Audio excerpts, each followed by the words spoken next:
What's going on, Skid? No baby yet. The due date is tomorrow, so this will probably be the last vlog I'll be able to do for a while. I'll keep the Dirty Maintenance Show rolling as best I can, but vlogs, there's always going to be someone in the house for the next 6 months. So, because my wife's a teacher, so she's going to take 2 months maternity leave, and then she'll have the rest of the summer off to take care of the new baby. So this is going to be it for a while, Skid. So I'll just letting you know, throwing that out there to why you won't be seeing vlogs for a while, but the Dirty Maintenance Show will roll on. On this vlog, I want to talk about my opinions on being a good maintenance tech. You know, what does it take? And my favorite saying is, you can have more than you've got by becoming more than you are. That's the challenge. And unless you change how you are, you'll always have what you got. You know, in the apartment industry, especially maintenance, you have to show that you can solve bigger problems before even asking for bigger money. You know, I'm just real passionate about this because I've worked at a lot of properties, and there's always that one guy, you know, you hear him, "I ain't got a damn raise in 2 years." Well, okay, then you need to audit yourself. If you started out 2 years ago picking up garbage and painting fence pickets, and today, 2 years later, you're still picking up garbage and painting fence pickets and telling the property manager, I don't want to get certified, I don't want to work on that, well then guess what? You're not going to get a damn raise, Skid. That's not how it works. You know, we get paid by the value we bring to a job, not by the hours or the years that we've been there. We get paid by the value. You know, if a guy brings in a wealth of plumbing knowledge and AC knowledge, he's bringing value to that job, and he is worth more than the guy that just wants to paint and pick up garbage. That's just how it is. We get paid by the value we bring, not the hours or the years we've been there. So, you know, then you hear him say, well, they're jerks and they won't notice, and I'll never get more money from them if I'm good. Well, it doesn't reflect on them if you're bad either. It only reflects on you. And I promise you, if you are a thoroughbred working around a bunch of donkeys, you will get noticed. You will. And if that company doesn't compensate you, somebody will come along and steal you. That's just the way it works. That's the way the universe works. You know, you outgrow things, and you have to move up, move on.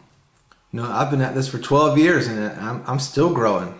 I still try to grow every day. You know, I designate 45 minutes a night before bed watching YouTube videos, HVAC videos, plumbing videos, electric videos, whatever. Just growing. I mean, and that's what it takes, you know, and I bring more value to the job. So when my 1 year review does come up, it looks good, you know. I'm not doing the same things I've been doing for the last 2 years, you know. That's growing. That's what you got to do to be a good maintenance tech. You got to keep learning. You got to keep growing. Every day is a school day. As soon as you stop learning, as soon as you think you know everything and you're a super tech, and that's when you're going to run into trouble. I've seen it over and over. So just keep growing, man. Keep growing. Let's see here. All right, I'll take some questions. Let's see. Travis Hamilton from Lansing, Michigan asks, what mistakes do you see companies do that can be avoided? Well, with the companies I've worked for, I can say not taking care of the veteran maintenance guys and the good maintenance guys. I mean, that will sink a company fast, because the veterans and the good maintenance guys are going to be showing the new guys coming into your company how to work on all the things, all the ACs and the plumbing. They're going to be showing the new guys how to do all that, and the company culture and all of that stuff. And you know, nothing will sink you faster than not treating your good and veteran maintenance guys right. You know, they're awesome, and if you don't treat them right, they're going to go be awesome for your competitor. Nothing. I mean, not taking care of the good people sinks empires even. I'm a huge history buff, so let's see, one example I can give, there's tons of examples, but the Japanese Imperial Empire during World War II were sending their veteran pilots, and they're good pilots, off to die as kamikazes. You know, the kamikazes that would fly their planes into the U.S. battleships and commit suicide. They were sending their veterans off to do this. So there was no one to show the new Japanese pilots how to fight us, the United States, you know, because they were dead. So the new guys had no idea how to fight us, you know, the secrets, the technique, the strategy. So we were slaughtering them like fish in a barrel. So yeah, that's, you know, not taking care of your veterans and your new guys will sink you. Will sink you fast. That's my my opinion about that. Oh, here's a touchy one. Tools. Should a company pay for tools, or should the maintenance techs buy their own tools? This is a touchy one. I actually like buying my own tools. I think of tools as bringing value to the job. But my virtual pal, Mark Kukro, I call him my virtual pal because we've never met in person, but we go back and forth on Facebook. He actually brought up a very good point that, you know, I never really thought of. Well, he says, when no one's asking the office staff to buy their own tools to do the job, why does the maintenance tech have to buy his own tools? Very good point. So, I mean, I guess it goes either way, you know. I think the office should provide the big stuff, you know, your vacuum pump for your ACs, shop vac, standard pair of AC gauges. You know, if you want a freaking $500 field piece digital gauges, I mean, if they want to provide that for you, that's awesome. But usually that's not the case, and the maintenance tech would have to buy that on his own. But yeah, you know, the big stuff, anything, you know, around $100, $150, I think the company should pay for. But you guys coming out there with your bare hands, though, are killing me, guy.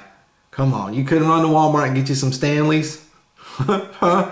You couldn't run out there and get you some Stanleys? Old Stanley flathead and a Phillips head and a hammer. You showing up with your bare hands, you guys are killing me. But that's, I guess it's a matter of opinion. I look at tools as like a stock trader buys stocks, you know. I look at them as an investment. Because I like doing side jobs too, you know. And I like taking my tools with me whenever I leave a company. You know, when you're writing down on the job interview paper, do you have your own tools, man? When I list my tools out, it looks freaking awesome. I mean, I'm 99.9% going to get hired when they see what I've got. And I just look at it as an investment. I like easy money, so I buy tools that help me work smart, not hard. That's the way I look at it. You know, I could go to a garbage disposal with a flathead and spend 30 minutes trying to freaking undo the thing, or I can go with my disposal tool that goes down in there, boom, 15, 20 seconds. I call that easy money. I call that a good investment. So that's the way I look at it. But you know, Mark Kukro had a great point. You know, no one's asking the office staff to bring their own computers and papers and pens and software to do their job. So I guess it's a matter of opinion. I personally like buying my own tools, and I like having tools. So I know that's a pretty neutral answer, but I guess it depends on all your opinion and your company. And let's see, Amanda Garland from Denton, Texas says, "Why did you leave the music business?" I didn't leave the music business. I'm just stepping back and seeing where I'm going to go with it. You know what I mean? It really comes down to time. You know, I've got a little boy and I've got a little girl on the way and a wife, and you've got to spend a lot of time away from home in the music business, and I don't want to miss 1 minute of my kid's life. You know, it's just an important time in their life, and I choose to not miss it. I've done it for 20 years. I've been in the music business since I was 15. I'm 36 now, so I've gotten to experience it, and not huge success, but minor success. I actually got to make a living at it for a while, which is really hard, especially in today's music business. It's the return on investment kind of sucks in the music business today. What you put into it, money and time wise, you don't really get back. And I consider myself a smart investor. You know, I like to turn a profit and reap the fruits of my labor. And it's tough in the music business. It's really tough. And you'll hear people say, "Oh, it's not about the money, it's about the music." Exactly. That's why I enjoy just throwing my headphones on in my bedroom and ripping it up. But I didn't leave the music business, not totally. I'm just on a hiatus. Maybe I'll do stuff behind the scenes. They're the ones that get paid first anyway, so maybe I'll invest in some talent. All right, dudes, yeah, so that's, you know, being a good maintenance tech. Keep growing. Just grow, grow, grow. Every day is a school day. Watch YouTube videos about HVAC, plumbing, whatever you want to watch. Just grow. And save your money too, guys. Save your freaking money. We work too hard out there to come to the end of our journey and have nothing to show for it.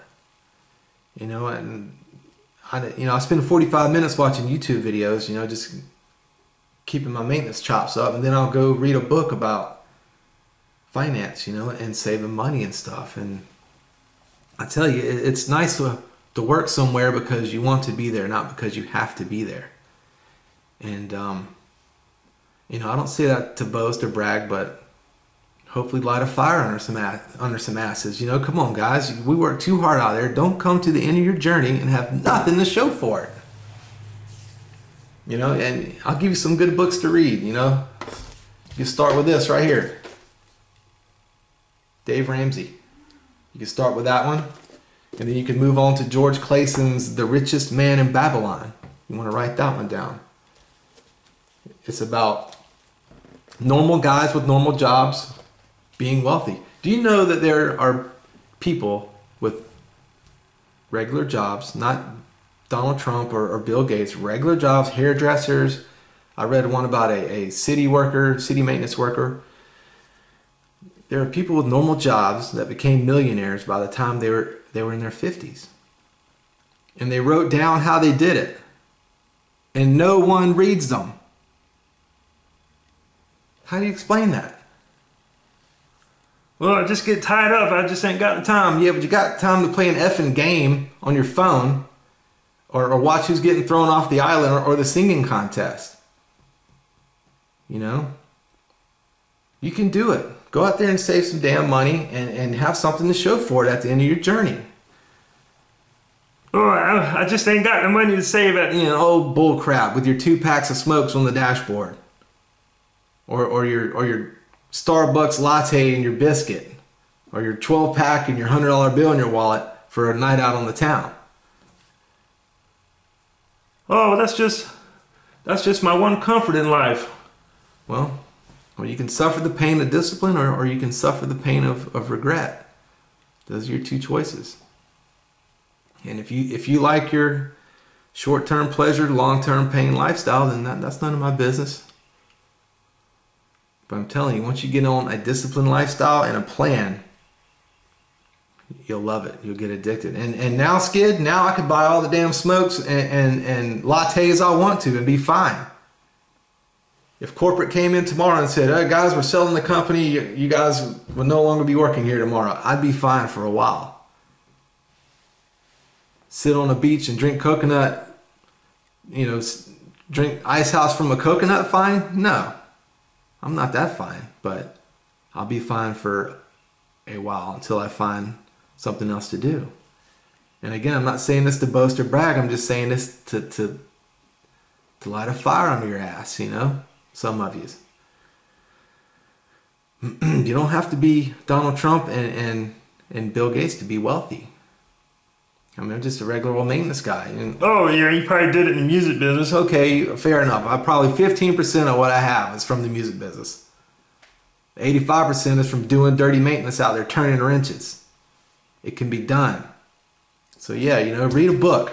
Here's another one, The Fred Factor. That's a good book. It's about a kick-ass maintenance guy that gave a crap. Or not a maintenance guy, sorry, a mailman. And there's Fred Point 2. It's about a kick-butt mailman that gave a crap about his job. and made something of himself. So you can do it, guys. Just, promise me you don't come to the end of your journey and have nothing to show for it. Get out there and read some books, educate yourself. It's real simple. It's just common sense. You'll realize it's just common sense. But why does no one do it if it's so easy? Because it's also easy not to do. It's even easier not to do it. That's why no one does it. So you can do it, Skid. Thank you so much to my subscribers. You guys are awesome. I would have never thought this would have grown to this far. I can't believe how much it's grown. I mean, this is awesome. Thank you guys so much. And if you see a mistake or something, feel free to let me know. The other day, someone pointed out that I put a refrigerator shelf rack in upside down, and I fixed it. I said thank you to the subscriber that commented, and Tom, and I went back and fixed it. So that was a good eye, Tom. The Dirty Maintenance Show is gonna have some bloopers in it too, but I think that's what makes it organic and homegrown. So thank you all. Thank you, Tom. Thank you to my subscribers. Feel free to like, comment, and share. I got to keep these vlogs short, man, so I'm going to wrap it up here. The new baby will be here, and I will keep the Dirty Maintenance Show rolling. Vlogs will be few and far between. So that's it, guys. Thank you all for watching. See you all on the next one.